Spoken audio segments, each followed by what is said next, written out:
bro. Good morning. How are you? Today we're getting to lift at the gym at the YMCA today. I'm gonna pump my muscles so that I don't lose them in this cut phase, weighing it at 187 pounds today as of this morning. I'm excited to cut. I'm excited to do some handstand workouts, some calisthenics, and to do some chest and biceps and arms. I'm feeling a bit unmotivated today. And the reason I want to bring this up is because this is something that I've struggled with a lot in my life, as I know especially a lot of young dudes struggle with, is how to get motivated, especially when you're not feeling motivated. And I feel I have cracked the code because I've realized something that has not been talked about ever. Nobody talks about this in the self-development, self-help space, and I feel like I've cracked the code on something that is quite special. And that is, I think motivation is BS. And I have this new mantra that is stuck in my mind. It's this: F motivation. Except I actually say the F word in my mind. F motivation. And you know why? Because I realized over years and years and years of trying to find ways to keep motivated in the gym, watching YouTube videos, listening to podcasts, watching those reels and shorts on Instagram, I realized something profound. And that is, motivation is an addiction if it is an extrinsic motivator. If you are using sources of outside influence and people and stimulation that is required as a dependency just to feel motivated, it is a severe addiction. And I was guilty of this for many, many years, where I was feeling unmotivated and like, oh, how do I feel motivated? And then I would go to a podcast, my favorite podcast or influencer or whoever, and I would try to get motivated, and I would say, okay, yes, now I am motivated. And at this state of motivation, now I can go work out. Now I can go to work. Now I can take care of my kids. Now I can do X, Y, and Z. Until I realized that, I am developing a dependency on these outside sources just to feel motivated. And that sucks. That is exactly what an addiction is that you cannot function without some kind of supernormal stimuli to help me experience the emotion of motivation, right? And then what really broke the camel's back, I was hit like a bus when I watched an interview with Elon Musk. Elon Musk is somewhere at a convention on the streets, and some lady comes up to him and says, Elon Musk, what would you tell new entrepreneurs to stay motivated? And without skipping a beat, Elon says this. He says, if you need motivation, entrepreneurship is probably not for you. And I was like, bam! That's the lesson here, is that true motivation, sincere motivation that is gifted to us from the inners of our hearts is intrinsic, meaning it should come from within us. It doesn't need to come from some external force, but it comes from within. What does that mean exactly? To me, that means if you are able to simply just sit alone, without a phone, without a screen essentially, with your own thoughts and maybe a journal, in your own relationship with God, in your own heart, in your conscience, if you're able to sit and feel unmotivated and just conjure up to muster motivation from nothing, that is intrinsic motivation for me. That means you summoned that motivation from within yourself and you didn't need anything else or anyone else to get you there, all right? Why is this important? If you think about a mother, for example, I was thinking about this and it really made me feel like a big wuss because I've been relying on motivation for so long. I was thinking about mothers. I was thinking about my wife. I was thinking about my mother. To say to a woman and ask them, do you need motivation to wake up in the middle of the night to feed your crying child? That is a ludicrous question. And I was... And I asked my wife this, and she almost smacked me in the face. She was like, what are you talking about? What kind of stupid question is that? The point being, a mother does not need motivation to feed a child that is hungry. Elon Musk does not need motivation for his mission with SpaceX or Tesla or all the things that he's doing. And now I'm at a point where I've crossed the threshold and I do not need motivation in my life to go to the gym, to hit the workouts, and to talk to people, to coach men of God, to help them experience freedom and liberation and happiness and love in their lives. Don't need it. I don't need motivation anymore. And every time that creeps up and feeling like, oh, I'm feeling unmotivated, this mantra goes up in my head. The antenna goes, F motivation. And I get up and I do the work. All right? So that begs the question, so what is this that we're talking about? Where does this intrinsic motivation come from? In the example of a parent, I think it is not because it's not really for yourself. It has to come from a place of genuine, sincere devotion to others and for the sake of something greater. I think that's where it really comes from. Because if it's just for myself, at the end of the day, if it's really not for anything beyond just my own satisfaction and happiness and growth and prosperity, at a certain point, it gets too hard for you to have enough motivation or girth to kind of bite your tongue and grind through it. There has to be something else. A mother does it for the child because they need to.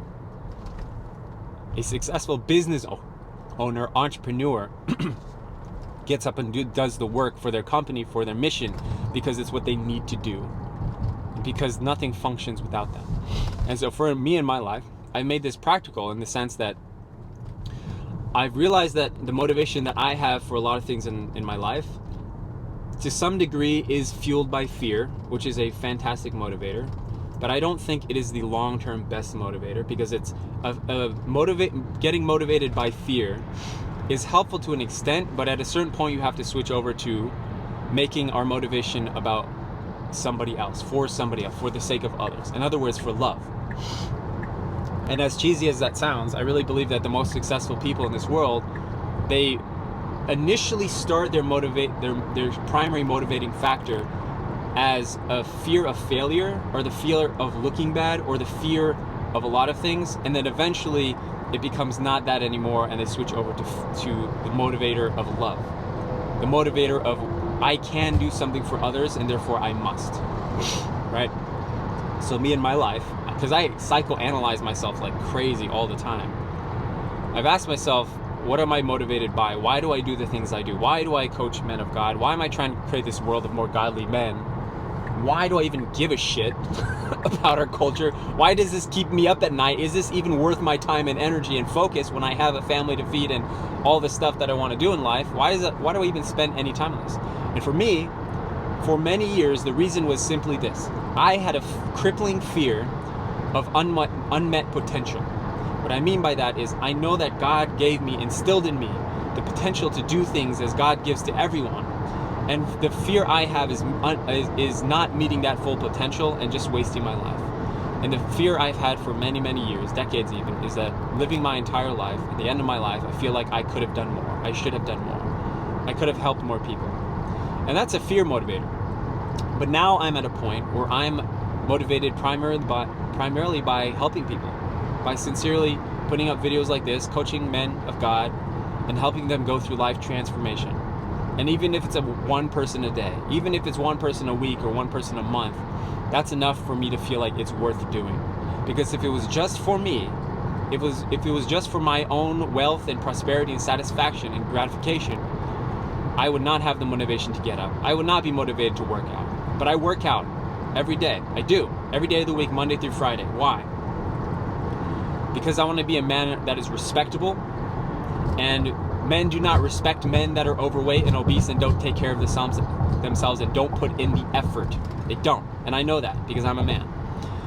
And I do it because I feel good from exercising. I feel good and I enjoy it. And after getting a good pump, I go, wow, that felt really good. I want to do it again.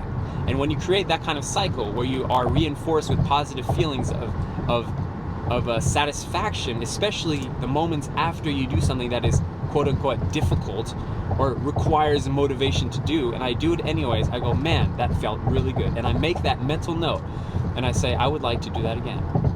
So that is where we're going right now, to the gym, to hit it up. I'm gonna do this. I feel really good about the cut phase that I'm going through right now.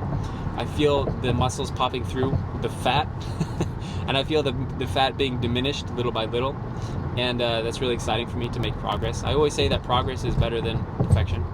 It's really through progress that we experience the most gratification and fulfillment and happiness. And also the reason noticing progress is important is because we know that what we're doing is working, and that's proof and evidence that we just need to keep doing that, okay? And I ask this often to guys, especially who are battling addiction, especially sexual addiction, porn addiction, and they feel really down on themselves. Oh, I haven't progressed, I haven't grown, I'm still at square one, right? And I ask them, tell me 1 year ago how you were. Tell me about your addiction 1 year ago. Tell me about the habit. And they say, well, I was a lot worse. I would act out a lot more. I was way, way less self-aware. I was emotionally up and down. And I would sometimes get depressed. And I was like, okay, so do you see how you've changed in the last year? And they go, yeah. So they go, oh, yeah, I've changed a lot. And they go, so why are you beating yourself up even though you know that what you're doing is working? And so usually they go, oh yeah, that's a good point. And so it's evidence and proof that what you're doing is working, and all you have to do is keep on doing the work, and eventually you will get out. And the thing is, if you are progressing and you still feel like a piece of shit because of your habit or because of who you are, it means that you're comparing yourself to someone or somebody in your life or someone out there, or some amorphous figure, ambiguous figure that we've conjured in our imagination, and that's who we're comparing ourselves to. Because otherwise, why can't you just recognize the progress, not to celebrate and say, oh, I'm growing, I'm so doing so great, not to pat yourself on the back, God no, but to know that what you're doing is working, and all you have to do is keep on doing it and tweak it as you go. And so for fitness, I know for a fact, because if I look at photos from 2 years ago, I know for a fact that I'm growing in muscle and I'm reducing in my fat percentage overall. And so that's enough for me to know that what I'm doing is working, and I'm going to keep doing it, even if it looks wrong. Even if everyone's like, oh, you got to do this, you got to do deadlifts, you got to do pull-ups, you got to do X, Y, Z. I like what I do because I enjoy it, and I'm going to keep doing it. All right, see you in the gym.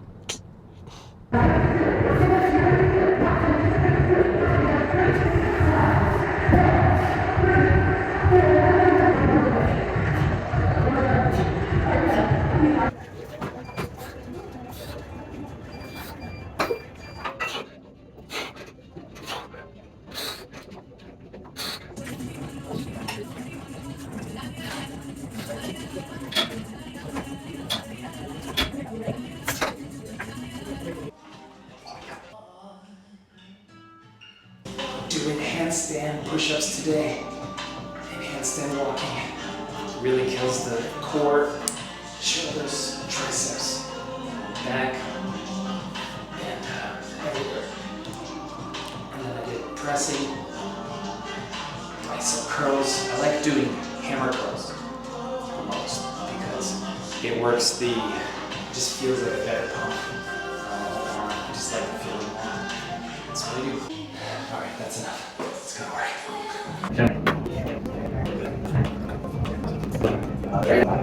Hey bro, so there's a few things that have helped me a lot in my own faith journey. And number one is understanding that faith is a continuum, not a binary. And this is misleading because most people believe that faith is either you believe something or you don't believe something. You believe in God or you don't believe in God. You believe in the afterlife or you don't believe in the afterlife. But that's not the case, because it's more of the case of how much you believe in those things. It's more of a conviction thing, like how convicted are you in God. But most of us, the reality is that we're not walking around connecting with God and talking to God all the time, right? And seeing angels. Most of us are not like that. So we are living in a world where it's really hard to be 100% convicted in anything. So the question is, like, to what extent, that's why I asked you, how convicted are you? What do you believe in, and how much do you believe in those things? Because I think that there's a certain point where we, like you said, we can get 80% of it there, and then the rest is kind of just us making it up as we go, if you will. The problem that I see in many, many people that want to get married and want to find a spouse, create a godly family, is that they're stuck at I'm not going to take action until I'm 100% sure. But the reality is I don't think we can get there. You essentially have two options when you're finding a partner. You can find somebody that is mostly convicted and believes in the same faith and standards as you do, or you can find somebody that doesn't really believe in this stuff. And what will happen is you will either drag each other towards understanding your faith more, or you will drag each other down. All right? And in most cases, if people are not together curious to understand more, then generally they will drag each other down, and they'll get busy with life, they'll get busy with work and with kids, and to the point where they're just like, all right, this is not important anymore. And so the faith journey is really about increasing my conviction to be as close to 100% as I can over time. That's what it's about. And it's okay if you're not there. It's totally fine. So I think it's actually less helpful to think of faith as a binary, like I believe and I don't believe. Have you ever had an experience of like, maybe you haven't, I don't know, but like one of your friends who's like really hardcore, faithful, went to all these programs, and then as soon as they went to college or went to university or started working, they lost their faith, right, as they say. But I would say they didn't lose the faith. I think they didn't really have a strong faith to begin with. They didn't have much conviction to begin with. They were like 10%, 20%. And then they went into an environment where the opposing forces, the opposing views, kind of forced them against their own beliefs to the point where they just diminished and they're like, all right, this isn't worth the fight anymore. It's not worth being curious anymore. So this is why I applaud people like you, because you're curious. You're like, I don't understand, but I'd like to know, because I don't want to live my whole life regretting at the end of my life. It's like, oh, I wish I was a little more curious to understand this stuff. Because that's what people do. They start their life and they go, man, God is not real, spiritual is not real, religion is bullshit. I know it's right, everyone's wrong, everyone is insane. The hundreds of thousands of people that have spiritual experiences every day, the hundreds of thousands of near-death experiences that are recorded in medical history, everyone is crazy and I'm right. Really? So I went through my own spiritual journey in the last few years because I was trying to answer the same questions about God and spirituality. And I concluded that it's actually unscientific to ignore the spiritual encounters that so many people are having. But that's what the science community says. They're all insane, they're all crazy. Really? Everyone is crazy? Most of the world is religious. Think about that. Most of the world is religious, devoutly religious. Billions and billions of people. And some scholar is going to stand up and say everyone's crazy. Everyone is making fabrications of their imagination just to justify their existence, just to justify their beliefs. Really. Everyone's crazy. And I think if you have an ounce of wisdom, you will say, maybe there's more to this. Maybe we should be a little more curious. Can you prove God? No. But I think that it's unscientific to say that everyone's just crazy and nothing is real and everything. You know what I'm saying? Alrighty then, it feels so good to get stuff done, even though I was not motivated this morning, and now I feel fantastic just getting stuff done, even though I know I don't want to. It feels the greatest. I was thinking further about this idea of motivation, because I have this strong feeling and intuition that motivation is overrated, it's BS. And then I was thinking a little more deeply about this point that mothers, like I was saying, do not need motivation to wake up in the middle of the night, to treat and attend to their crying baby, to feed a child. My wife does not need motivation to feed our baby, and if I asked her where her motivation comes from, she would probably smack me in the face. Okay, so if you think about it like this, why is it that mothers don't need motivation? At the very fundamental base level, the greatest motivator in life is death. A mother feeds its child when it is crying, because if she doesn't, it will die. Elon Musk, to another degree, he is motivated in his work to work 80 plus hours a week.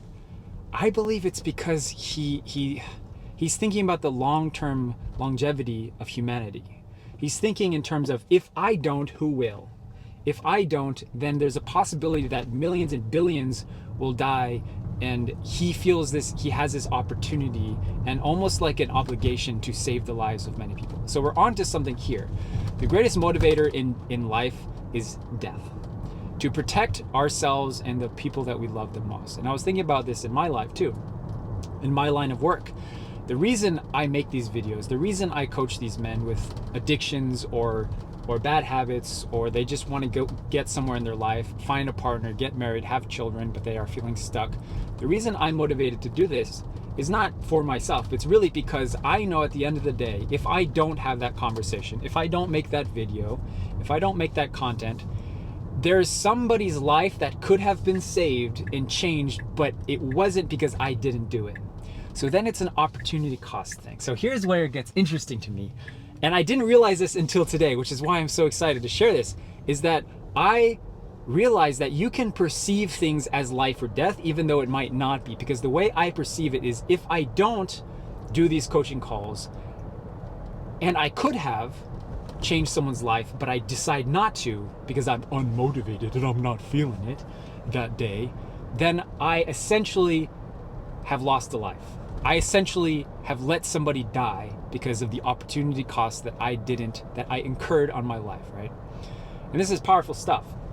And so as another example, when I was working in New York City and living in New Jersey, I would commute every day by bicycle. It was about a 15-mile bike ride from New Jersey to New York, across the George Washington Bridge, all the way down to Manhattan. And I did that for 2 years straight. 2 years straight, every single day. All right. And I was surprised by myself as to how I managed to pull this off, because as you can imagine, New York is not the warmest place on earth. It is brutally cold, through ice, sleet, freezing rain, blistering summer heat, all of it. I did it every day for 2 years. And the reason I did that, even though it was cold outside, even though I had to put on layers and layers of clothing just to not freeze to death, even though if you looked at my water bottle on a cold January day in New York City, it was completely frozen over by the time that I got to the office. Even though I did it, why? Because I perceived it like this. Every time I take the bus instead of bike, I'm spending $20. And that $20, if compounded over many years, this is how I think. If compounded over many years, that $20 is going to be worth thousands and thousands of dollars if I invest it in something like a index fund, S&P 500, right? And so the opportunity cost of me taking the bus is that I could have saved hundreds of lives with that thousands of dollars. I could have saved people's lives. And therefore, if I just take the bike instead of taking the bus, I will save lives. And in essence, this is how I take things. If I take the bus like a puss, like a wuss, then I am essentially killing people, right? I know that's extreme. Saying it out loud is crazy, but that's honestly how I think. Is if I don't do this, somebody's life is at stake. And back to the original point here, death is the ultimate motivator. It's the reason we feel difficult emotions like stress, like boredom, like loneliness. It's because God instilled in us these emotions so that if we do not use the emotions properly, what will result is death. If we are bored out of our mind and we don't use that boredom as a motivator for us to get off our ass and do things with our lives, we will die of just couch vegetation. If we do not use stress and fear to protect ourselves against dangers, against threats, we will die. If we do not use the emotion of hunger to find food and to feed ourselves and our loved ones and our children and our community, everyone will die. And so I know this sounds like a grim thing, but if you really want to create genuine intrinsic motivation, what I have found has been most effective, and what I've observed from parents, also people that are the most successful in our world, in our society, they use motivator as something to not just prosper themselves, but to serve and to attend to others and the people that they care about and they love the most. Okay? And when you use your skills and your life and your passions and your day-to-day to not just think of, oh, I'm gonna go work out for me so that I can look good, but for other people, then all of a sudden you're saving lives. All right? And so I was thinking about this when I was hitting the gym, when I was working out and putting the time in. I was thinking, why am I doing this? How can I use this motivation as in the gym as a way to protect others and to fight for people that I love and care for? And the reason I do it is really because I know that if I don't, I will become another overweight dad bod dude that justifies my weight, saying, oh, I have 3 kids. Oh, life is hard. Life is stressful. I don't have time to work out. I'm unmotivated. I'm unmotivated to work out. Life is too difficult. I'm just going to be another one of those guys. And who the hell is going to listen to that guy? Men only respect men that are in shape, or at least to some degree take care of their body and have a little bit of mass on them. That is a biological, evolutionary, genetic fact, is that people respect people that put in the work, that invest in themselves, even though we're not perfect, even though I, in my opinion, have a high body fat percentage that I think is unacceptable. I will still put in the work, and I hope to God that people will see that and they'll say, man, this guy has something about him that I respect and I want to listen to him. And I believe that that's the only way to go about this, all right? So I'm gonna go home now. I'm gonna hug my wife and my kids. We're gonna go to the park. And I hope that you will, you've enjoyed this. Please let me know in the comments if you guys got anything from today's episode, if there's anything that I can learn from, or if there's any way you feel like I can benefit fitness-wise or exercise-wise. I'm always trying to learn, always trying to gain. Let me know if this has been insightful for you.